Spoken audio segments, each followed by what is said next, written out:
Good evening, Capital Christian. I'm Tom Platina, your Security Director. Welcome to the 2019-2020 Capital Christian school year, and welcome to your very first scenario-based training. I just got back from getting my brand new Capital Christian Staff ID badge. It is very important that we're wearing these throughout the school year, so if you haven't received yours already, make sure you take care of this as soon as possible. So this video that you're about to see is an incident that took place June of this past year.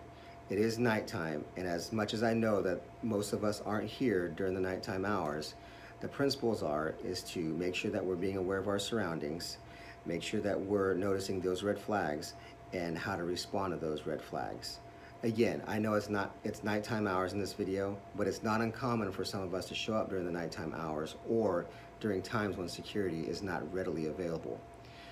I hope you guys enjoy this video. I'll be doing some voiceover throughout the video, and then we'll be doing some final thoughts at the end. Hope you enjoy. So what you're seeing here is I'm doing our typical routine check. I'm making sure all the doors and windows have been secured at the end of the night.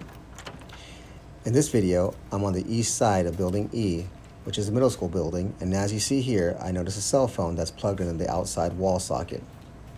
Finding this unusual, and due to the time of night and being all alone, I check my surroundings and notice a subject run from behind a tree to behind the storage container.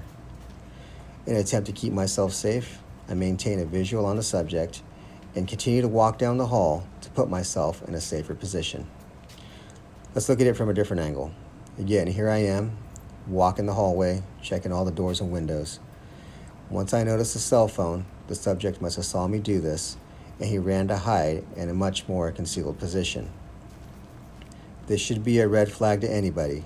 If you're on campus all by yourself and at night and you notice somebody lurking about, your primary goal should be to put yourself in a safer position. In this video, once I exit the subject's line of vision, he returns to retrieve his cell phone. I end up stopping and talking to the subject and advising him that he wasn't allowed on campus. And I don't advise you to do this, but the goal is to make sure that we're aware of our surroundings and putting ourselves in the safest positions possible. Hey guys, so as you can see from this video, the first red flag that you'll notice is that there's a phone that's plugged into the wall just outside the old Northwest building. Now the phone in and of itself doesn't pose a threat, but as you can see that it's attached to somebody who's trying to hide from me detecting them. So you see them hiding behind the tree at first, and then they run behind the storage container to make sure that I don't see them. Now, when people hide, they're either trying to hide from something they've already done, which is probably not good. They're going to do something, possibly victimize you or somebody else, or possibly they might not be doing anything at all. However, we don't want to take those chances based on the time of day and the fact that you could possibly be alone. So with that, just make sure that when you do have, come across this kind of same scenario, that you make sure that you're watching out for your surroundings. And if it's a red flag that gives you that gut feeling that maybe you shouldn't be there, do what you can to make yourself safe and just take yourself out of that situation. Or if it's something that you can handle at a later time, possibly if you come do your work when there's more people present or when security is present, that might be the more optimal time to get things done.